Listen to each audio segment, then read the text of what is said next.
मेरा नाम आर्या राज है। मैं खगड़िया ज़िले के गोगरी प्रखंड की निवासी हूँ। मेरा गांव बरेटा में हुआ। मैं सीडीपीओ 2019 की फर्स्ट टॉपर हूँ और अभी ये एग्ज़ाम फिर से होने वाला है, तो इसीलिए मैंने सोचा कि इसके बारे में वीडियो बना दूँ। मैंने अपना 10th कृष्णा निकेतन से किया है। वैसे तो स्कूलिंग मेरी क्लास 7 तक गाँव में ही हुई थी। उसके बाद 12th मेरा नॉटर डेम से रहा। आर्ट्स मेरा सब्जेक्ट था वहाँ पर। पटना वुमेंस कॉलेज से मैंने इकोनॉमिक्स ऑनर्स किया है। उसके बाद जेएनयू से मैंने एमए किया है। सीडीपीओ के रूप में मैं ये कहना चाहती हूँ कि आप ये जो बेसिक्स हैं जितने भी चीज़ें वो मेनली 3 पार्ट में डिवाइडेड होते हैं, पीटी, मेंस और इंटरव्यू। पीटी जो है वो आपको 150 मार्क्स का होता है, बीपीएससी की तरह ही, जिसमें कि मेजर सब्जेक्ट्स आपको history, polity, geography, economics, science और करंट अफेयर्स होते हैं। हिस्ट्री जो है वो आप क्लास 12th की एनसीईआरटी से पढ़ सकते हैं। उसके अलावा पॉलिटी जो है वो लक्ष्मीकांत से आप पढ़ सकते हैं। ये कोई ज़रूरी नहीं है कि लक्ष्मीकांत आपको पूरी की पूरी पढ़नी है। जो इम्पोर्टेंट टॉपिक्स होते हैं वो आप पढ़िए, जैसे कि supreme court, high court, parliament, local self government, ये सारी चीज़ें आप पढ़ सकते हैं। उसके अलावा उसके ऑब्जेक्टिव्स भी आते हैं, तो उसको आप सॉल्व कर सकते हैं। उसके अलावा ज्योग्राफी जो है उसका 12th का एनसीईआरटी मैंने देखा था। उसमें मैप्स जो थे वो बहुत ही इम्पॉर्टेंट होते हैं। जैसे आप बिहार का मैप और इंडिया का मैप अपने रूम में लगा लें, एटलस से भी आप पढ़ सकते हैं। और आप ये देखें कि एग्ज़ाम में क्या आया है, तो इसीलिए फर्स्ट ईयर पेपर्स जो होते हैं वो बहुत ही ज़्यादा इम्पॉर्टेंट हो जाते हैं। ज्योग्राफी के बाद आप इकोनॉमिक्स एक मेजर सब्जेक्ट होता है, तो उसमें जनरली स्टूडेंट्स को डर भी लगता है कि वो तो उसमें वहाँ आपको ज़्यादा डरने की बात नहीं होती है। जो भी बेसिक्स चीज़ हैं, जैसे कि मॉनेटरी पॉलिसी, फिजिकल पॉलिसीज़ हैं, तो उसको आप बेसिकली कवर कीजिए कि जैसे फिजिकल डेफिसिट क्या होता है, रेवेन्यू डेफिसिट क्या होता है, या फिर गवर्नमेंट बजट है तो फिर कैपिटल अकाउंट, करंट अकाउंट, ये सब क्या है। बेसिक टर्मिनोलॉजी अगर आप कर लेते हैं इकोनॉमिक्स में, तो आपको उतनी ज़्यादा प्रॉब्लम्स नहीं होती है। साइंस जो होता है वो भी एक मेजर चंक होता है, तो उसमें आप जो है मतलब लुसेंट से पढ़ सकते हैं। उसके दोनों चीज़ आते हैं, ऑब्जेक्टिव भी आते हैं और उसके सब्जेक्टिव भी आते हैं। आप सब्जेक्टिव पढ़ लें और उसके ऑब्जेक्टिव्स को आप कर सकते हैं। उसके अलावा सीडीपीओ जो है उसमें हमारे टाइम में कोई मैथ्स नहीं आया था, लेकिन ये कोई ज़रूरी नहीं कि मैथ्स आपको भी नहीं आएगा। अगर बीपीएससी आप प्रिपेयर कर रहे हैं तो मैथ्स उतना ज़्यादा इशू नहीं होगा आपके लिए। सेम उसी तरह के यहाँ भी आते हैं, तो इसीलिए कि उसको आप प्रिपेयर कर सकते हैं।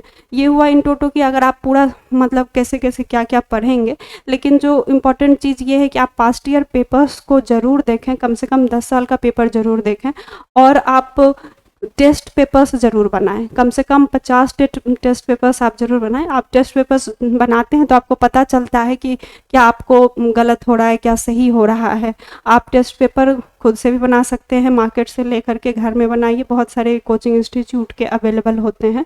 उसके अलावा आप पास्ट ईयर पेपर्स तो एकदम अच्छे से पढ़ लीजिए, और एकदम आपको याद ही हो जाना चाहिए कि अच्छा इस टॉपिक से आता है और इस टॉपिक से नहीं आता है। पीटी के एग्ज़ाम के बारे में हम कहना चाहते हैं कि आप एग्ज़ाम के टाइम में जो है आप बहुत ही ध्यान रखिएगा कि 2 घंटे का आपको रहता है समय। और क्या होता है कि एग्ज़ाम में कभी-कभी आपको जो है घड़ी ले जाने भी नहीं दिया जाता है, तो उस समय क्या होता है कि स्टूडेंट थोड़ा ट्रबल में हो जाते हैं कि रूम में भी हो सकता है घड़ी ना हो और आपके पास भी घड़ी ना हो। तो जब तक 1 घंटा नहीं होता है, आवाज़ नहीं लगती है, तब तक जो है आप को पता चलता है कि अरे मेरा बहुत सारा समय चला गया है। तो इसीलिए है कि वहाँ आपको बहुत ही इंपॉर्टेंट ध्यान रखना है। जनरली मैं जो भी इन्विजिलेटर होती थी उनको कह देती थी कि प्लीज़ आप मुझे आधा घंटे में बता दिया करना। तो उससे क्या है कि आपको एक स्ट्रेटेजिकली उसको करना है। जैसे मैं करती थी कि 1 घंटे में जो है वो आपको 150 क्वेश्चन को कवर अप कर लेना है और टिक करते जाना है कि अच्छा मैं ये जानती हूँ और ये मैं नहीं जानती हूँ। तो जो भी उसके बाद 15 से 20 मिनट आपको उसको कलर कर देना है। 200 क्वेश्चंस 150 क्वेश्चंस होते हैं, और आपको उसको करने में कम से कम 25 से 30 मिनट ज़रूर लग जाते हैं। तो इसीलिए कि उसको अच्छे से आपको छोड़ना नहीं होता है, क्योंकि यहाँ कोई नेगेटिव मार्किंग नहीं होता है। तो अगर आप कलर कर देते हैं तो हो सकता है वो सही भी हो जाए, इसीलिए उसको जो है आपको सही करना होता है। और उसके अलावा क्या है कि लास्ट 15 मिनट आपको बचा के रखना है कि आप उसको अच्छे से कर सकें, देख सकें अच्छा क्या हुआ। और उसके आप उसके अलावा आप जो है भरने वाला काम बहुत ही अच्छे से कीजिए। एमसीक्यू का जो आपका जो रहता है ओएमआर, उसको बहुत ही अच्छे से भरिए, क्योंकि अगर आप इधर अच्छे से फिल करते हैं और अपना रोल नंबर अगर नहीं भर पाते हैं तो फिर उस केस में है कि आपका रिजल्ट रुक जाएगा। इसीलिए आप अपना रोल नंबर अच्छे से भरें। उसमें बीपीएससी पीटी में आपको बैक भी भरना होता है, बैक पे बीपीएससी लिखना होता है, तो इसीलिए है कि दोनों आगे पीछे दोनों अच्छे से देख करके उसको भरें। अब हम मेंस पे आते हैं। मेंस में हम लोग देखते हैं कि ये बीपीएससी की तरह ही है, जिसमें कि पहला पेपर जो होता है वो हिंदी का होता है। हिंदी जो है वो 100 मार्क्स का आपको एग्जाम में आता है। सीडीपीओ का हिंदी का पेपर भी थोड़ा टफ था, आप देख लीजिएगा, क्योंकि जो नॉर्मल उधर आते हैं उससे थोड़े हट के, जैसे कि यहाँ पर स्वर्ण और व्यंजन वर्ण टाइप से भी कुछ क्वेश्चन आ गए थे जो नॉर्मली बीपीएससी में नहीं पूछते हैं, तो वैसे ज़्यादा डिफिकल्टी यहाँ नहीं है। वासुदेव नंदन पंत की एक बुक आती है, तो मैंने उसी से पढ़ा था, और इनफैक्ट मैंने उससे देखा है कि उस बुक से कुछ क्वेश्चंस आते भी हैं, तो इसीलिए आप वो बुक पढ़ सकते हैं हिंदी के लिए। वैसे उसमें 30% मात्र लाना है, तो ज़्यादा डिफिकल्टी नहीं होती है। उसके बाद जीएस पेपर 1 होता है, जो कि मेनली 3 पार्ट में होता है: history, international relation and data interpretation. History जो होता है वो आपको मेनली 3 से 4 मेजर सेक्शन उसमें होते हैं। एक होता है आर्ट एंड कल्चर वाला, जिसमें कि आपको मौर्य, पाल कला, पटना कलम, ये हमेशा से ही आता ही है, तो इसको आपको करना होता है। मौर्य में है कि आप बहुत ही अच्छे से कर सकते हैं, क्योंकि इसके सोर्स सभी जगह अवेलेबल आपको मिल जाएंगे। उसके जो भी स्कल्पचर है, स्तूपा है, वो सारे मिल जाएंगे। आप जो स्पेसिफिक कर सकते हैं वो ये कि स्तूपा, पिलर के आप डायग्राम बना सकते हैं पेंसिल से, तो वो एक आपके आंसर को ऐड ऑन करता है। पाल कला के भी मटेरियल आपको मिल रहे हैं, अब तो बहुत सारे इंस्टीट्यूट आपको मटेरियल अवेलेबल करवा रही है। उसके बाद जो है आपको पटना कलम के लिए हमको बहुत ही एक अच्छा सोर्स मिला था राज्यसभा टीवी से। अगर आप उसको ओपन करके देखते हैं और उसको सारा, जैसे मैंने जॉट डाउन कर लिया था सारा पॉइंट्स, तो उसको मैंने एग्जाम में लिखा था, वो बहुत ही एक अच्छा सोर्स हो गया था मेरा हिस्ट्री के लिए, ये आर्ट एंड कल्चर के लिए। उसके अलावा आपको एक इम्पॉर्टेंट पॉइंट होता है आंदोलन। आंदोलन में आपको 1857 का आंदोलन है, संथाल विद्रोह, मुंडा विद्रोह, चंपारण आंदोलन, कभी कभी भारत छोड़ो भी और सत्याग्रह आंदोलन भी आ जाता है। तो ये, लेकिन फिर भी है कि आपको जब बार बार देखते हैं सिलेबस को और पास्ट ईयर पेपर्स को, तो आपको पता चल जाता है कि इसमें कौन सा ज़्यादा इम्पोर्टेंट है। तो ये होते हैं। उसके अलावा तीसरा जो इम्पोर्टेंट टॉपिक होता है पर्सनालिटीज़ का होता है, जिसमें कि गांधी जी, नेहरू जी एंड टैगोर का आता है।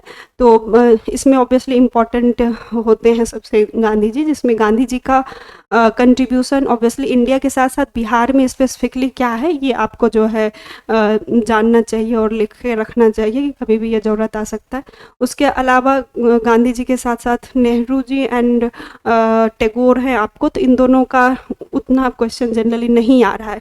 इनफैक्ट इस बार जो लास्ट ईयर आपका जो मेंस हुआ है, उसमें आपको हमारे अदर जो बिहार के पर्सनालिटीज़ हैं, जैसे राजेंद्र बाबू हैं, जयप्रकाश नारायण हैं, इस तरह के क्वेश्चंस भी आए हैं। तो जो क्वेश्चन एटलीस्ट आपको पूछे जा चुके हैं, उसको आप ज़रूर मतलब कर लीजिए, क्योंकि क्या होता है कि आप ये नहीं जानते हैं कि नेक्स्ट कौन इंपॉर्टेंट पर्सनालिटी आपको आ जाएंगे, बट जो आ चुके हैं उसको ज़रूर कर लीजिए। उसके अलावा इम्पॉर्टेंट एक होता है वेस्टर्न एजुकेशन, एक पॉइंट होता है। तो वेस्टर्न एजुकेशन इन इंडिया और स्पेसिफिकली बिहार की कैसे डेवलप हुआ, तो उसके लिए जो है आप मेजर पार्ट डिवाइड कर सकते हैं कि कैसे इंडियन पर्सनालिटी जो है वेस्टर्न एजुकेशन में कैसे कंट्रीब्यूट किया और ब्रिटिशर्स कैसे एजुकेशन में कंट्रीब्यूट किए। जैसे इंडियंस के कंट्रीब्यूशन आप दे सकते हैं कि राजा राम मोहन राय हैं, विद्यासागर हुए हमारे, या फिर दयानंद सरस्वती थे, ये लोग कैसे मतलब इस इंग्लिश एजुकेशन को हमारे यहाँ प्रमोट किए। फिर सिमिलरली ब्रिटिशर्स का जैसे 1813 एक्ट था, तो उसमें कैसे एजुकेशन के लिए 1 लाख दिया जाने लगा था हम लोगों को यहाँ पर।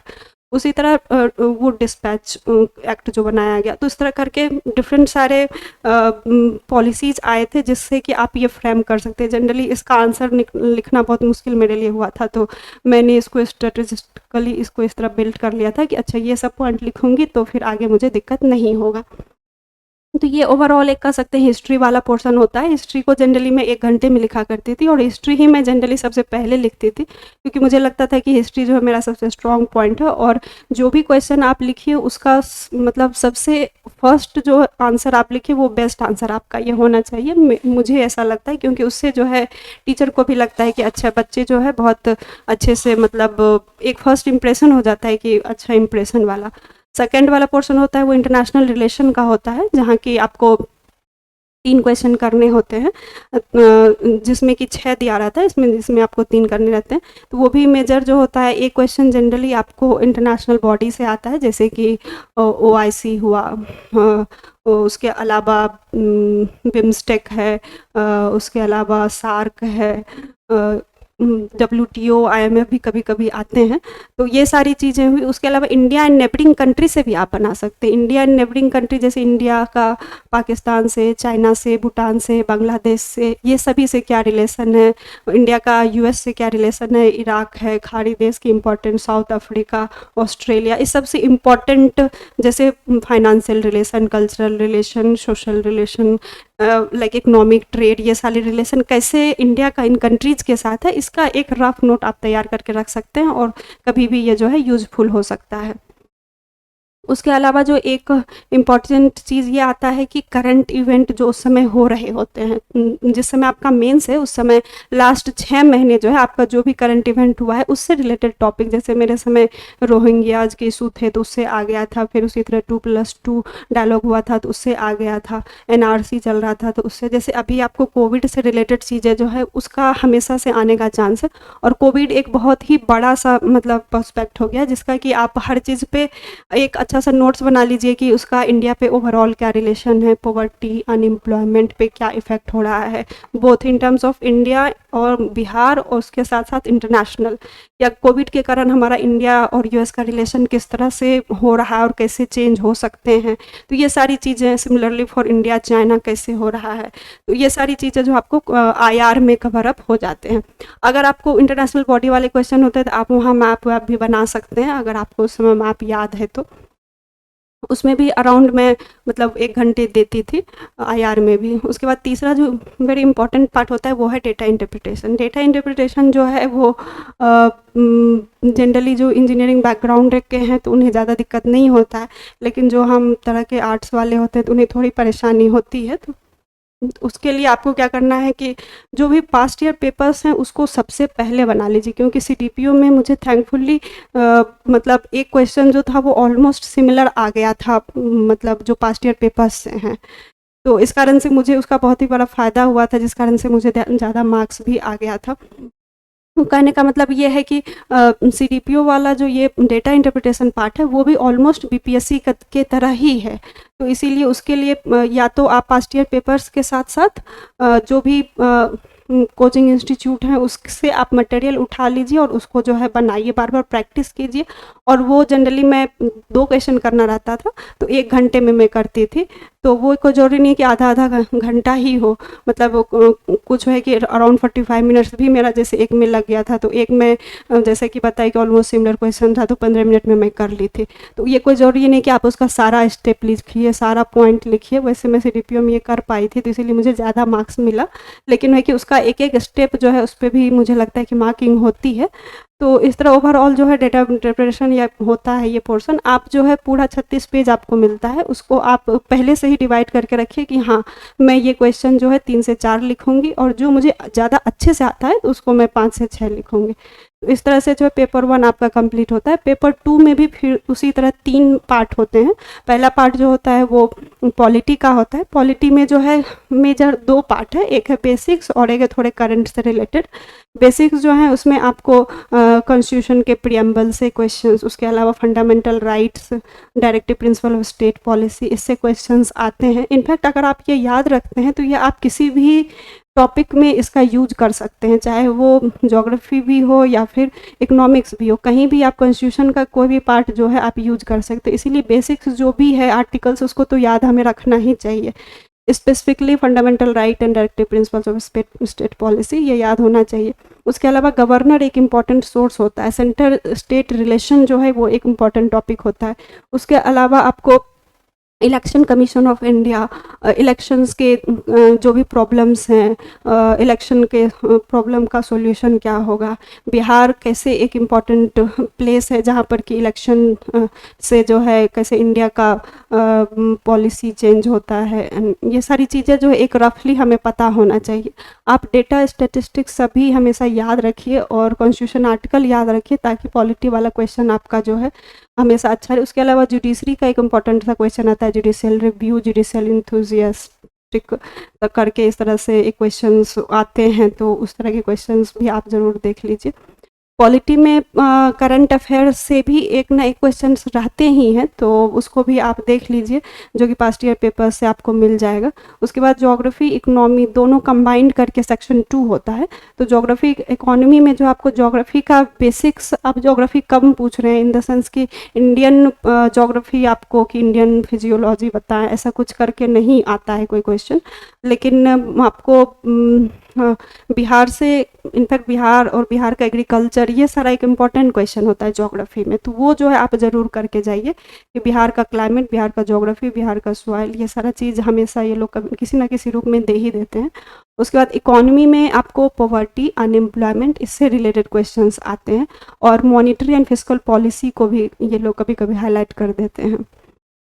वहाँ भी जनरली मतलब है कि मतलब 1 घंटा मैं पॉलिटी के लिए रखती थी और 1 घंटा लगभग कह सकते हैं कि ज्योग्राफी इकोनॉमी होता है। सेकंड वाला सेक्शन, सॉरी थर्ड वाला जो फिर है वो साइंस वाला पार्ट है, जिसमें कि आपको एनर्जी से ये लोग रिलेटेड क्वेश्चंस देने लगे हैं। I mean renewable energy, non renewable energy, ये क्या है, इसके कौन कौन से सोर्स हैं, इसका पॉजिटिव्स क्या है, निगेटिव्स क्या है और इम्पैक्ट क्या है बिहार और इंडिया। और हम हर चीज़ के लिए आपको बताएंगे कि एग्जाम्पल जो है वो आप बिहार के कॉन्टेक्स्ट में दीजिए। जैसे कि आपको मुंगेर की एक जया देवी हैं, इनको ग्रीन लेडी ऑफ बिहार कहा जाता है। अगर आप ये आंसर लिखते हैं तो मतलब ये बहुत ही इन्फ्लुएंशियल आंसर होता है और आपको मतलब एग्जामिनर को लगता है कि अच्छा आप बिहार के बारे में जान रहे हैं। इस तरह के ये चीज़ आपको न्यूज़पेपर्स में जो है जनरली मिल जाया करता है कि बिहार का कुछ भी इस तरह का न्यूज़ आया, तो वो जो है आप उसको सोर्स के रूप में यूज कर सकते हैं। उसके अलावा जो है साइंस में आपको जैसे कि कुछ नए क्वेश्चंस लाइक IoT होता है, internet of thing, artificial intelligence, nano technology, biotechnology, ये सारे के यूसेज क्या है, ये सब इंडिया में बिहार में कैसे कंट्रीब्यूट करता है सोसाइटी के रूप में, आप इसका सब सारा पॉइंट याद कर सकते हैं कि कैसे ये एग्रीकल्चर में, हेल्थ में, इकोनॉमी में ये टेक्नोलॉजी कंट्रीब्यूट करेगा। तो इस तरह करके ये लोग जो है साइंस का पार्ट देते हैं। साइंस जो है इस तरह से मतलब अंतिम पार्ट होता है और ओवरऑल 3 घंटे में आपको लिखना होता है एज यूजुअल। यहाँ भी 36 पेजेज हैं और आपको इसको कवर अप करना होता है। उसके बाद आपका जो इम्पोर्टेंट पार्ट होता है वो है आपका ऑप्शनल। CDPO में जो है आपको केवल 4 ही ऑप्शनल हैं, जैसे कि मैंने LSW रखा था, तो उसके अलावा आपको होता है होम साइंस, साइकोलॉजी और सोशियोलॉजी, और एक मेरा जो LSW था। केवल 4 ही ऑप्शनल है। वैसे तो मेरा ग्रेजुएशन इकोनॉमिक्स था, लेकिन फिर भी हम जो है इकोनॉमिक्स यहाँ नहीं रख पाए थे, तो इसीलिए हम LSW रखे थे। LSW के लिए जो इम्पोर्टेंट सोर्स मेरा था वही पारस सर है यहाँ पर पटना में ही, तो इनका एक कोचिंग था, तो उसमें हम सारे नोट्स मटेरियल वहाँ से लिए थे। वो नोट्स में जो है आपको LSW मेनली 2 पार्ट में होता है। एक पार्ट जो है पूरी तरह से एक्ट है ये दिया हुआ, जैसे कि factory act, maternity benefit act, child labour act, ये सारे एक्ट दिए हुए हैं। आपको अराउंड 10 to 15 एक्ट को जो है ज़रूर पढ़ना होता है। तो वो सारे एक्ट को जो है आप बिट बाय बिट एकदम अच्छे से पढ़ लीजिए, याद कर लीजिए। और उसमें जो ऐड ऑन कर सकते हैं, जो हम किए थे वो ये था कि जो है जैसे हम चाइल्ड लेबर एक्ट जब हम लिख रहे थे, तो हम उसमें इंट्रोडक्शन में ही जो है कॉन्स्टिट्यूशन का आर्टिकल 24 लिख दिए थे कि इससे जो है चाइल्ड लेबर प्रोहिबिटेड होता है, तो ये लिखे थे। फिर उसका आर्टिकल जो भी है उसका सेक्शन उस एक्ट का वो सारा लिखे थे। और उसके बाद फिर कंक्लूजन में जो कंक्लूजन से पहले अमेंडमेंट आया हुआ था, तो उस अमेंडमेंट को लिखे थे, फिर उसके बाद जाके कंक्लूजन लिखे थे। कहने का मतलब कि इससे जो है मेरा आंसर बहुत ही ज़्यादा रिच हो गया था। तुलनात्मक की केवल एक्ट को लिख देना, तो आप भी इस तरह के जो भी अमेंडमेंट आते हैं उस तरह को के एक्ट में आप जो है उसको जोड़ सकते हैं। सेकेंड सेक्शन जो इसका होता है उसमें मेजर 3 पार्ट है। एक है कि पॉवर्टी, अनएम्प्लॉयमेंट, प्रोस्टिट्यूशन, बेगरी, ये सारे पार्ट होते हैं, तो उसको आपको डील करना होता है। उसके अलावा एक सेक्शन है जिसमें कि स्कीम्स हैं, स्पेसिफिकली वो स्कीम्स आपको लिखने हैं। और थर्ड पार्ट जो है उसमें दिया हुआ है कि इंडस्ट्रियल रिलेशंस, कि अगर कोई भी इंडस्ट्री है तो उसमें कैसे डील करना है, वो इंडस्ट्रियल रिलेशंस में जो है आपको पढ़ना होता है। इस तरह से ओवरऑल जो होता है वो एलएसडब्ल्यू का ये सिलेबस होता है। और आप जब कोई भी अपडेटेड चीज़ लिखते हैं तो उसमें है कि आपको मार्क्स आएंगे। लोगों को यह रहता है कि एलएसडब्ल्यू में मार्क्स नहीं आएगा, लेकिन आप तो अगर अच्छा इंट्रोडक्शन देते हैं और सारे एक्ट के सारे सेक्शन को अच्छे से लिखते हैं और कंक्लूजन अच्छा करते हैं, अमेंडमेंट सबको जोड़ते हैं, तो आपका आंसर जो होता है वो एक अच्छा सा आंसर होता है। इंटरव्यू मेरा 3 जुलाई 2019 को हुआ था, चूँकि इसी दिन मेरा रिज़ल्ट भी आ गया था, तो इसीलिए बहुत इम्पोर्टेंट डे है मेरे लिए। इंटरव्यू जो हुआ था मेरा, उसमें मतलब 3 जेंट्स थे और 1 लेडी मेंबर थी। और स्टार्टिंग में मुझसे यही मतलब पूछा गया कि मेरा बैकग्राउंड क्या रहा है। तो इकोनॉमिक्स से मैंने बीए और एमए किया है। मैंने बताया कि जेएनयू से मैंने एमए किया है। तो जो चेयरपर्सन थे वो बहुत ही इंटरेस्टेड होके फिर हमसे पूछे कि ट्विन डेफिसिट क्या होता है, वो बताइए। तो ट्विन डेफिसिट मैंने बताया था। वैसे फर्स्ट आंसर करते वक्त मैं थोड़ा डर सी गई थी, लेकिन उसके बाद फिर सब चीज़ स्मूथली चला था। एक और बोर्ड मेंबर थे, तो वो हमसे पूछ रहे थे कि अगर आप सीडीपीओ हैं, ये अगर छोड़ के चली जाएंगे तो हमें मतलब आपको नहीं लेना चाहिए, इस तरह के क्वेश्चंस कर रहे थे। उसके अलावा फिर एक सर थे जो कि पूछे कि वुमेन के लिए स्पेसिफिकली कौन सा स्कीम है जो कि बिहार में है। तो मैं ऑब्वियसली डिफरेंट स्कीम्स बताई थी। तो इसमें एक उसमें था कि वुमेन के लिए रिजर्वेशन। तो फिर उसके बाद रिजर्वेशन पे फिर पूछा जाने लगा था क्वेश्चंस कि रिजर्वेशंस के कारण आपको नहीं लगता है कि मेरिटोरियस स्टूडेंट जो है आगे जाके फ्रस्ट्रेट होने लगेंगे ना, इस तरह के क्वेश्चंस पूछ रहे थे। एक सर इकोनॉमिक्स से बहुत सारा क्वेश्चन पूछ रहे थे कि मनरेगा जो है क्या वो किन्स की पॉलिसी की तरह है या नहीं, या फिर बहुत सारे इकोनॉमिक्स के क्वेश्चंस जैसे कि क्लासिकल इकोनॉमिस्ट कौन है, किनीजियन इकोनॉमिस्ट कौन है, क्लासिकल, न्यू क्लासिकल और न्यू किनीजियन, इन सब में क्या डिफरेंसेस हैं, इस तरह के क्वेश्चंस फिर पूछे थे एक सर ने। कुछ ऑब्जेक्टिव टाइप क्वेश्चन जैसे कि राज्यसभा के उपसभापति कौन है। तो इस तरह के क्वेश्चंस भी आए थे। तो कहने का मतलब आपको है कि करंट अफेयर के साथ साथ जो भी तुलनात्मक क्वेश्चन है उसको भी आपको कर लेना होता है। तो अगर आप नए हैं, तो फर्स्ट टाइमर अगर हैं, तो आप एक बार मॉक टेस्ट ज़रूर दे लें ताकि ऐसा कोई डर ना हो। और ऑब्वियसली ये अगर आप करके रहते हैं तो डर ना रहता है। इंटरव्यू वहाँ एकदम ही कॉर्डियल होता है, आपको वहाँ डरने की ज़रूरत नहीं होती है। अगर आपको नहीं होता है तो पता है तो आप सॉरी कह सकते हैं। अगर आपको पता है तो आप थोड़ा देर वेट करके भी कह सकते हैं कि मैं सोच करके बोलूँगा। तो इसीलिए कि वहाँ कोई भी उतनी परेशानियाँ नहीं होती है। ओवरऑल मैं उस एक बार बुक लिस्ट आपको दिखा देना चाहती हूँ कि ये सारे बुक्स को मैंने रेफ़र किया था। जैसे कि आपको हिस्ट्री में है कि 12th की एनसीईआरटीज़ को मैंने पढ़ा था, जो बेसिकली ओल्ड एनसीईआरटीज़ हैं उसको मैंने देखा था। उसके बाद पॉलिटी के लिए लक्ष्मीकांत है। अगर आप हिंदी मीडियम से हैं तो आप परीक्षा मंथन भी देख सकते हैं, उसमें भी मतलब बेसिकली दिया हुआ है हर चीज़। ज्योग्राफी के लिए आप एटलस को ज़रूर देखें। क्लास 12th की एनसीईआरटीज़, 11th की एनसीईआरटीज़ को ज़रूर देखें। और इकोनॉमिक्स को जो है आप ब्रीफ अप कर सकते हैं किसी भी बेसिक मटेरियल से, या घटना चक्र को भी देख सकते हैं। मॉनेटरी और फिस्कल पॉलिसी का जो बेसिक्स है उसको तो एकदम ज़रूर ही आप कवर कर लीजिए। और उसके अलावा जो साइंस हैं वो आप लुसेंट से भी देख सकते हैं।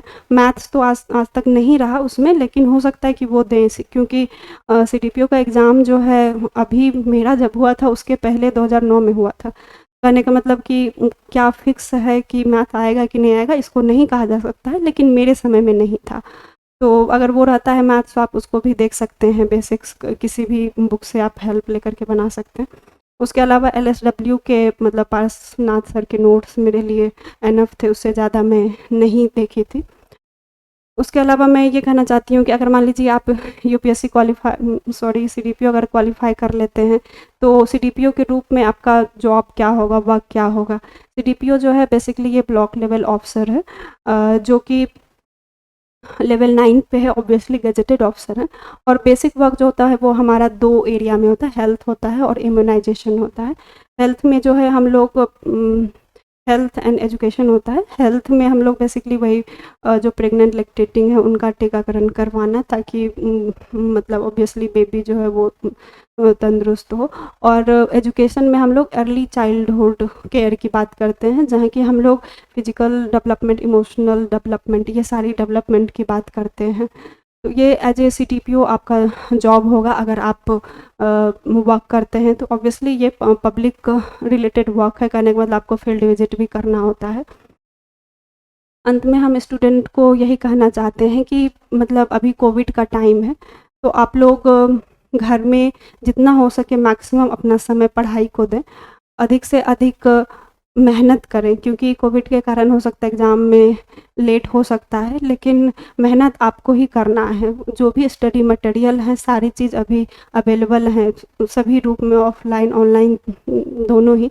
लेकिन जनरली मैं जो थी वो हमेशा ऑफलाइन ही पढ़ना प्रेफर करती थी, और मुझे भी ऐसा लगता है कि ऑफलाइन पढ़ना जो है वो ज़्यादा सूटेबल होता है। इनफैक्ट एक सर्वे है उसके अनुसार है कि 3% बच्चे ही जो होते हैं वो मतलब यूज़फुल यूसेज कर पाते हैं ऑनलाइन मटेरियल्स के। 97% जो है उससे डिस्ट्रैक्ट हो जाते हैं। तो इसीलिए कि जितना हो सके सोशल मीडिया से दूर रहें और पढ़ाई करें। रिजल्ट होने के बाद ये सारा जहाँ आपका होगा, आपको जो मन होगा आप वो कीजिएगा, लेकिन अभी आपको इस कठिन दौर में बहुत ज़्यादा पढ़ाई करना है, मेहनत करना है।